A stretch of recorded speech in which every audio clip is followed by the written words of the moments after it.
Moral कहानी चिंता चिता समान। एक गांव में एक पहलवान रहता था। यह पहलवान पूरा दिन खाता पीता, कसरत करता, दंड लगाता और रात को गांव के हनुमान मंदिर में पड़ा रहता था।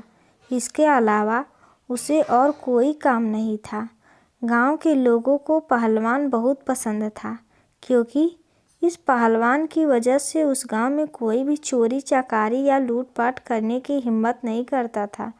ऊपर से पहलवान की वजह से उस गांव की ख्याति अड़ोस पड़ोस के कई और गांव में भी फैली थी। इसलिए यह पहलवान गांव में सबका चहेता बन बैठा था। इस पहलवान को हम घमंडी तो नहीं कह सकते, लेकिन यह पहलवान मिजाज से थोड़ा शरारती था। राजा पहलवान की इन हरकतों से बहुत परेशान हो गया था। राजा ने एक दिन अपनी सभा बुलाई और अपने सबसे समझदार मंत्री को इस बारे में बताए और उसके लिए कोई उपाय निकालने के लिए कहा। मंत्री ने राजा से कहा कि आप उस पहलवान को यहाँ बुला लीजिए और उसे कहिए कि आप उसे नौकरी देने वाले हैं। अगले ही दिन पहलवान राजा के दरबार में था। पहलवान ने कहा कि मुझे पहलवानी के अलावा और तो कोई काम नहीं आता है, फिर भला आप मुझे कौन सा काम देने वाले हैं। मंत्री ने पहलवान से कहा कि राजा ने तुम्हें आज से नौकरी पर रख लिया है और तुम्हें बस इतना करना है कि सुबह 6 बजे तुम्हें उस मंदिर में दिया जलाना है और रात को 12 बजे उस दिए को बुझा देना है। इसके लिए तुम्हें महीने में 30 रुपये मिलेंगे। उस ज़माने में 30 रुपये बहुत बड़ी रकम होती थी, इसलिए पहलवान उस काम के लिए मना नहीं कर पाया।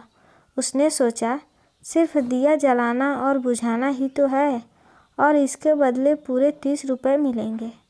पहलवान उसी दिन से राजा की दी हुई उस नौकरी पर लग गया। पहलवान के वहाँ से जाने के बाद राजा मंत्री पर बहुत गुस्सा हुआ। राजा ने कहा कि तुमने यह क्या किया।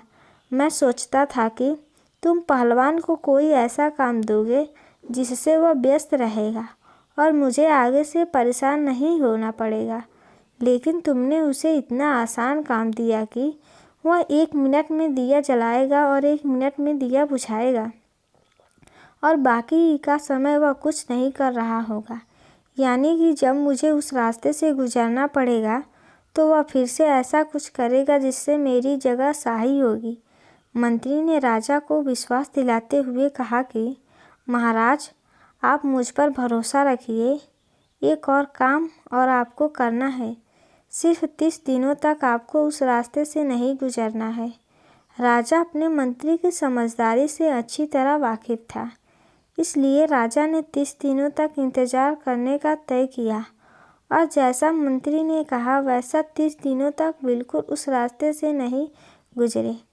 30 दिनों बाद राजा अपने हाथी पर सवार होकर जब उस रास्ते से गुजरा तो पहलवान अपने शरारती स्वभाव से मजबूर होकर फिर से हाथी की पूँछ पकड़कर लटक गया। लेकिन कुछ ही मिनटों में हाथी ने उसे पैर से ठोकर मारकर गिरा दिया और इस बार राजा की नहीं बल्कि पहलवान की जगह शाही हुई। सभी लोग, पहलवान और खुद राजा भी यह देखकर हैरान था कि ऐसा चमत्कार कैसे हुआ। राजा अपना सफ़र खत्म करके जब अपने महल लौटा तो उसने अपने मंत्री को यह सारी बात बताई और पूछा कि मुझे बिल्कुल समझ में नहीं आया कि यह चमत्कार कैसे हुआ। मंत्री ने राजा को समझाते हुए कहा कि महाराजा, जब तक वह हमारी नौकरी नहीं कर रहा था उसे किसी भी प्रकार की चिंता नहीं थी, लेकिन जब से हमने उसे नौकरी पर रखा है उसे सुबह जल्दी उठकर दिया जलाने की चिंता रहती, जिस वजह से वह ठीक से सो नहीं पाता और रात को 12 बजे तक दिया जलता रहे, उस बात की चिंता सताती, इसीलिए वह खाने पीने पर भी ठीक से ध्यान नहीं दे पाता। बस यही कारण है कि वह नींद और भोजन ठीक से नहीं ले पाने की वजह से कमज़ोर पड़ गया। राजा को अपने मंत्री की समझदारी पर गर्व हुआ और राजा ने मंत्री को एक अच्छा सा इनाम देकर उसे धन्यवाद दिया। दोस्तों, छोटी सी यह मोरल कहानी हमें सिखाती है कि हमें जीवन सिर्फ आज में जीना चाहिए। बीते हुए कल और आने वाले कल की चिंता से हमें कोई फ़ायदा तो होता ही नहीं है, बल्कि हमारे मन, मस्तिष्क और शरीर पर भी इसका दुष्प्रभाव होता है। मंदिर के पास से होकर जाने वाला रास्ता इस गांव में रहने वाले राजा के बाहर आने जाने के लिए एकमात्र मुख्य रास्ता था।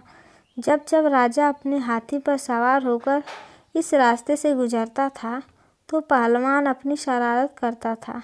पहलवान उस हाथी की पूंछ पकड़कर लटक जाता था और वह इतना बलवान था कि हाथी उसे गिराने की कई नाकाम कोशिश करता, लेकिन पहलवान टस से मस न होता और इस तरह से राजा गांव वालों के हंसी के पात्र बन जाता था।